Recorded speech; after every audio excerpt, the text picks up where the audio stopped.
o grupo de trabalho responsável pela Operação Lava Jato foi dissolvido pelo Procurador-Geral brasileiro. O fim da Operação Anticorrupção pode ter provocado uma reação violenta.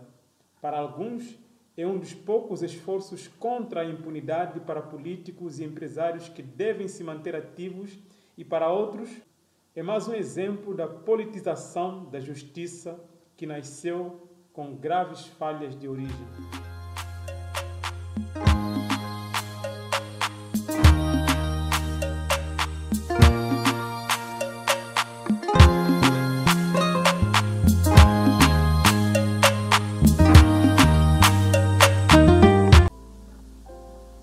Se você é a favor ou contra a operação, uma coisa é certa: a interação entre corrupção e política ainda está na ordem do dia. No mesmo dia em que foi anunciada a dissolução da operação, Arthur Lira, político investigado por possíveis atos de corrupção, foi eleito presidente da Câmara dos Deputados. Mas nem nas ruas, nem nas redes sociais, nenhum dos dois anúncios gerou mais indignação. O imenso capital político e social acumulado por Sérgio Moro, o famoso juiz que fundou a Lava Jato, e os promotores têm se evaporado nos últimos anos. E isso leva a outra conclusão. Ao invés de ajudar a erradicar a corrupção, conseguir maior transparência na política e fortalecer a democracia, a famosa operação contribuiu para o caos que o Brasil vive hoje. Foi vendida como a maior operação anticorrupção do mundo, mas se tornou o maior escândalo judicial da história do Brasil. Seu fim esnobado nos diz muito sobre o descrédito em que caiu após a vitória de Jair Bolsonaro, impulsionado em grande parte pela indignação social provocada pelo lavajatismo. Permite ainda uma reavaliação do legado da operação e da forma como entrará nos livros de história, nomeadamente após a recente publicação de novos diálogos via Telegram entre Sérgio Moro e o Ministério Público, que confirmaram o seu caráter eminentemente político. Para defender seu trabalho, os advogados da Lava Jato apresentaram uma série de números que mostram o enorme tamanho dessa operação. Em 7 anos, foram emitidos 1.450 mandados de prisão, 179 ações criminais, 174 condenações de empresários e políticos do mais alto nível, entre eles o ex-presidente Luiz Inácio Lula da Silva. No entanto, para conseguir isso, os promotores caíram em violações do devido processo sem reduzir a corrupção. Se já se sabia há algum tempo que Sérgio Moro havia condenado Lula da Silva a atos indeterminados e acusações duvidosas, sabemos agora que foi o próprio Moro quem dirigiu a construção da acusação contra o ex-presidente, violando o princípio jurídico de não ser juiz e parte ao mesmo tempo.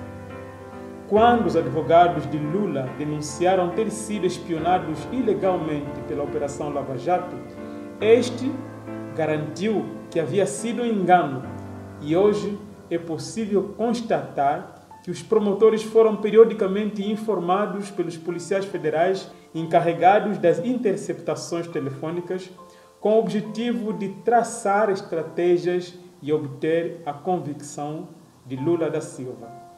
Sérgio Moro vangloriou-se em suas conferências das somas recuperadas em favor dos cofres públicos, mas não disse que 50% do dinheiro das multas impostas pelo Departamento de Justiça dos Estados Unidos à Petrobras e à Odebrecht iriam para uma fundação de direito privado cujos dirigentes seriam os próprios integrantes da Lava Jato.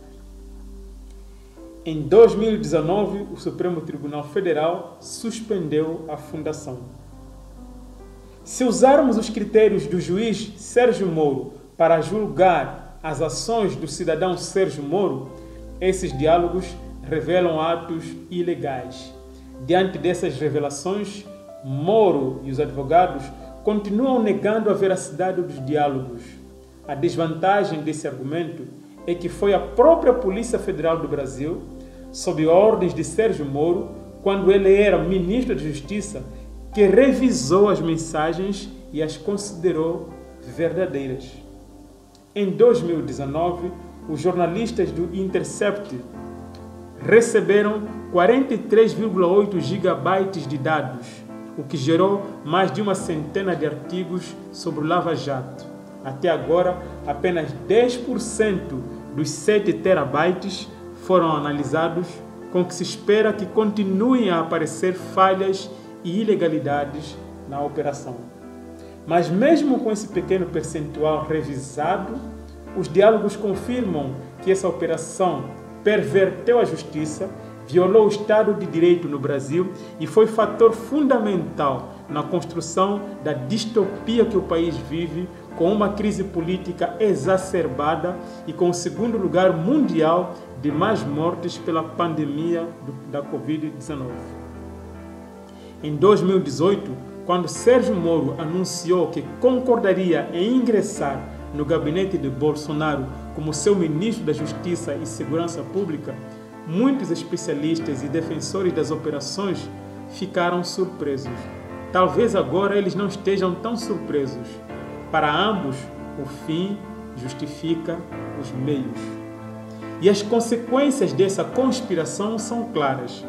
O Estado de Direito está cada vez mais em perigo com a aprovação de grande parte do establishment político e econômico que ontem apoiou cegamente a Operação Lava Jato e hoje apoia a chegada de um político acusado de corrupção na presidência da Câmara dos Deputados, ao mesmo tempo que o presidente desmonta grande parte das instituições de combate à corrupção e ao crime. Ao todo, são boas notícias para o Brasil. Nem todas as instituições foram cooptadas. Alguns denunciaram esses abusos, ecoando as vozes da sociedade civil que exigem a restauração do Estado de Direito, a começar pela restituição dos direitos políticos do ex-presidente Lula da Silva. É necessário continuar monitorando e denunciando essas arbitrariedades e reavaliar criticamente a importância da Operação Lava Jato para a justiça e a democracia no Brasil.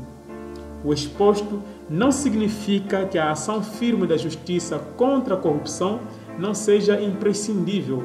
Ao contrário, é necessário estabelecer os instrumentos para acabar com a relação incestuosa entre dinheiro e política.